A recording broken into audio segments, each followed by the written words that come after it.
Sa gitna ng lumalakas na panawagan para higpitan ang paggamit ng social media ng mga minor de edad, aminado ang Department of Information and Communications Technology o DICT na hindi magiging madali ang pagpapatupad ng isang age verification system sa Pilipinas.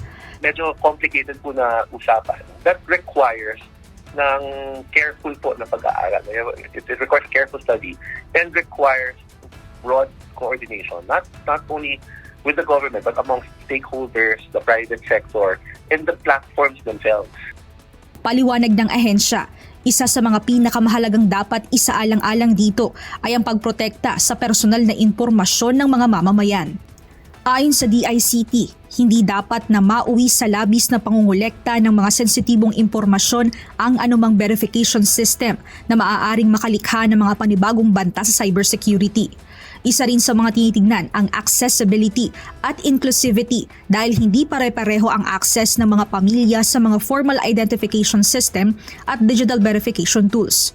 Bukod dito, dahil karamihan sa mga social media platform ay mga global companies, mangangailangan din nila ito ng pakikipagtulungan sa mga provider, telecommunication companies, privacy regulators at mga international partners upang maging epektibo ang pagpapatupad ng anumang age verification mechanism.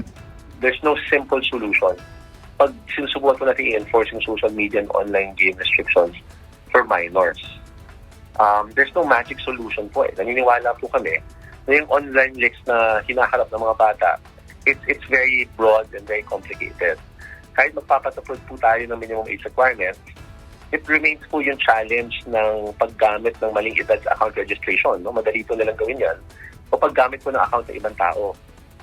So ang ayaw po natin na mangyari ay magkaroon tayo ng agarang age restriction na madali naman po i-circumvent ng ating mga kabataan, which can be more problematic dahil mas lalo po magiging unsupervised ang access nila sa online world.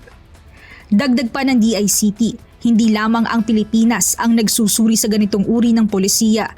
Lumalawak na rin ang talakayan sa mga bansa na kasapi ng Organization for Economic Cooperation and Development o OECD. Gayunman, tiniyak ng DICT na patuloy ang mga pag-aaral at pagpapatupad ng mga digital safety programs kasama ang mga ahensya ng pamahalaan at pribadong sektor.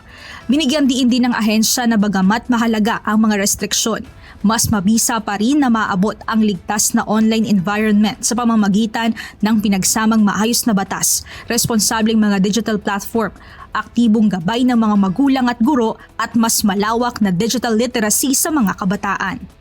Mia Alonso, UNTV News and Rescue. Diyos ang aming sandigan, serbisyo publiko ang aming pinahahalagahan.